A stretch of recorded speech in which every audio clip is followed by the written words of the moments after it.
There's rumors that Pokemon might start short printing new sets starting with Temporal Forces, and they might be true. What's going on, everybody? Welcome back. You're watching the channel Dr. Applesauce 2. My name's Will. It's another beautiful day here in Texas. I hope you guys know that I love you, God loves you, and that there is an awesome plan for your life. The newest Pokemon TCG set that's going to be coming out relatively soon is called Temporal Forces, and from a preview of what we're going to be getting in that set from the Japanese versions, there's going to be some really fun cards in this set. Now, there are some rumors that have been spreading around Twitter and a few different places that Temporal Forces could be potentially short printed, and I didn't really put much stock in this until I started talking to the people that I get all of my Pokemon cards from. Basically, my distribution for Pokemon that I'm able to get things at a great price and offer to you guys at a great price in streams and on Patreon and stuff like that. And they told me that it is confirmed in their eyes that Temporal Forces is going to be short printed up to about 50%. And you might say, well, why did they say this? What's their reasoning behind that? And the reasoning behind it is actually kind of simple. For the entirety of the Scarlet and Violet block, the entirety of the Scarlet and Violet sets, they have been able to get everything that they order for Scarlet and Violet, 100% of their orders, and they're not, they're not small. They do a lot of business with Pokemon, and specifically with this set, their order was cut in half on all of their booster boxes. Now you might say, why is that important? Well, because Pokemon started ramping up the production of everything because the pandemic and Logan Paul effect and all that stuff caused there to be a massive demand and a much shorter supply of Pokemon cards.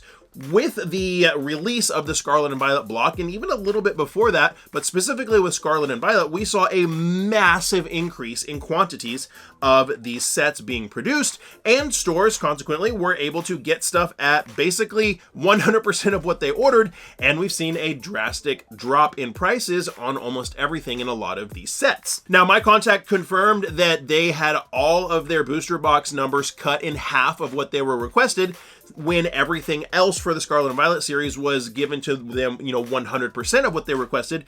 And a bunch of other places and a bunch of other stores that I'm talking to, it seems like pretty much across the board, now that those final numbers are coming in, are getting their requested amounts cut in half by 40 to 60%.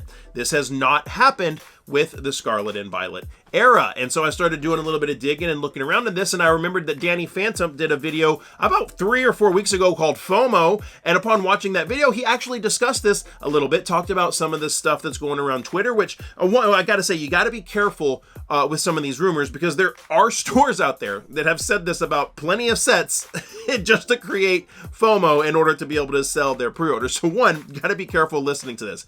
But Danny talked about this in a great video, and he also talked about a little analysis of basically in 2020, right before the pandemic started, what he was able to pre-order from his distributors was stuff that was anywhere from 4 to 6 years old, and to just give a frame of reference of kind of what the market looks like right now. So he had a little bit of great stuff to say on it. I'll link that video down in the description below. But to give a little more context on this, let's look at what the prices are sitting at for all of the current Scarlet and Violet sets. Something you guys should be really excited about is I'm doing a live stream on Saturday the 17th at 8 p.m. Central, and I'm going to be giving away 100 packs of Shining Fates. That's right, giving away 100 packs. I'm partnering with Drip Shop Live, and me and 2 other streamers are going to be giving away 100 packs of Paldean Fates. I'm giving away 100 packs of Shining Fates, and somebody else, Chum Lee, actually is going to be giving away 100 packs of Hidden Fates. It's going to be 3 different streams at 3 different times. Go to the link that's in my description for this stream to RSVP. You don't want to miss the opportunity to win some free packs,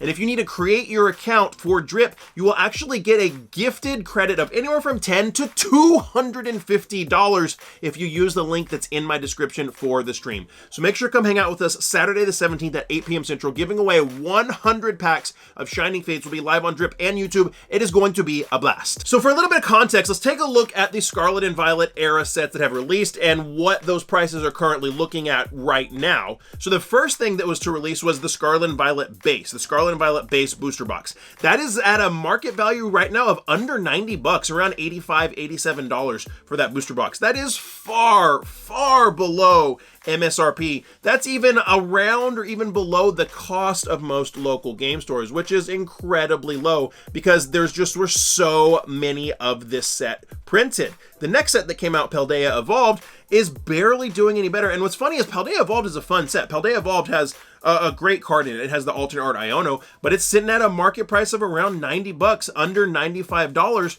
for a Paldea Evolved booster box, because there are so many of these boxes out there in the world. After Paldea Evolved came Obsidian Flames, and Obsidian Flames is actually kind of exciting because it's basically the Charizard set, and it's interesting, it actually has the highest market value of any Scarlet and Violet era booster box at about $105 market value, but there is no questioning that there was a metric ton, and probably still is, of Obsidian Flames out there, but it's basically the Charizard set, but there's a ton of Obsidian Flames out in the wild.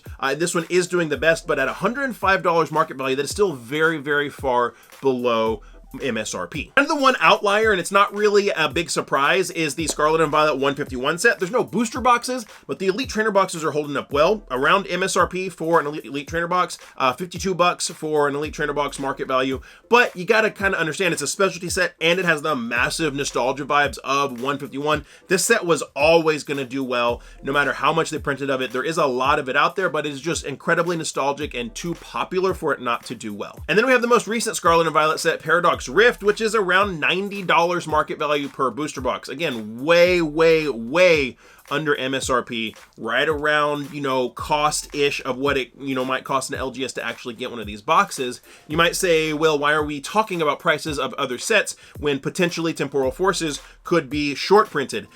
Here are my thoughts on this, and this is where you got to be careful, okay? One, there's going to be people out there that want to put out misinformation, like some of the tweets that Danny talked about in his video, that want to create hype and FOMO to get people to place pre-orders, get that money, yada, yada, yada. So you got to be really careful stuff like this. And you got to be really careful on pre-ordering things too far in advance, right? That's the first thing. Second thing is I want to look at all the Scarlet and Violet stuff to see the prices on the market indicate how much quantity of this stuff there is out there. There's so much quantity and not enough demand to meet that quantity, and then you see the end result is low prices, like we've seen with every Scarlet and Violet set release for the most part.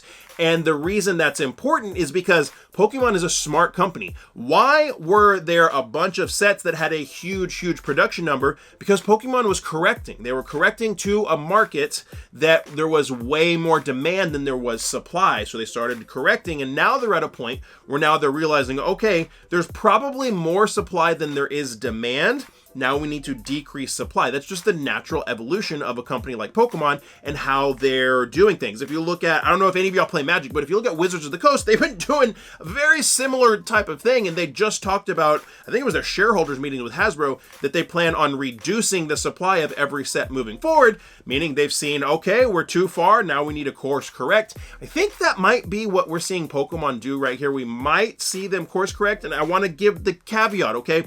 There's not any proof to this right now, other than the fact that there are a bunch of stores and LGSs and, large LGSs. We're not really talking about big box stores, but we're talking about larger local game stores that order hundreds of thousands of dollars worth of product pretty regularly, that have had their numbers for Temporal Forces cut in half, anywhere from 40 to 60%. When previously, for all Scarlet and Violet sets, they were getting 100% of whatever they asked for. To me, this is kind of telling that something is happening. I mean, I guess you could say that big box stores could get a ton more than normal, but I don't really see that being feasible. What makes more sense to me is that Pokemon has course corrected after the pandemic. They increased supply to meet the demand.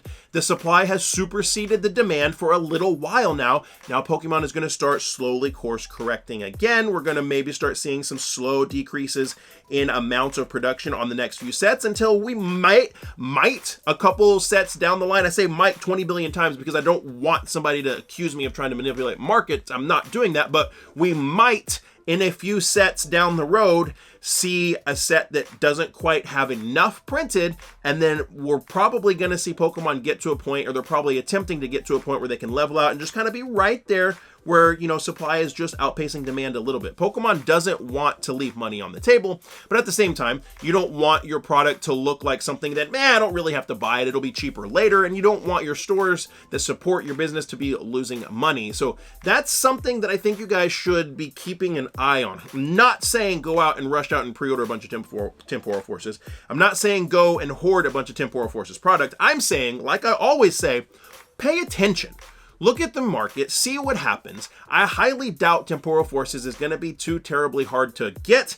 That being said, it is fact that many stores were only given around 50% of what they requested for their booster boxes for Temporal Forces, when all Scarlet and Violet era sets previously they were getting 100%. And that is some interesting and telling information to me. I don't know about you guys, but let me know down in the comments below if that seems interesting to you. I want to hear about it. Tell me in the comments. Don't be mean, be nice to each other, but let me know what you think in the comments. And if you enjoyed this video, do me a huge favor. Just do a little thumbs up. It's free, and it really helps the channel a whole freaking lot. Make sure to come hang out with us on the giveaway stream Saturday night, link down in the description. If you got to create an account, maybe you'll get a free $250 from Drip. That would be insane. And YouTube says that you'll like this video right here, so click on it. Maybe you will like it. And like I always say, find somebody to love and serve today. Be the change you want to see in the world. See you next time.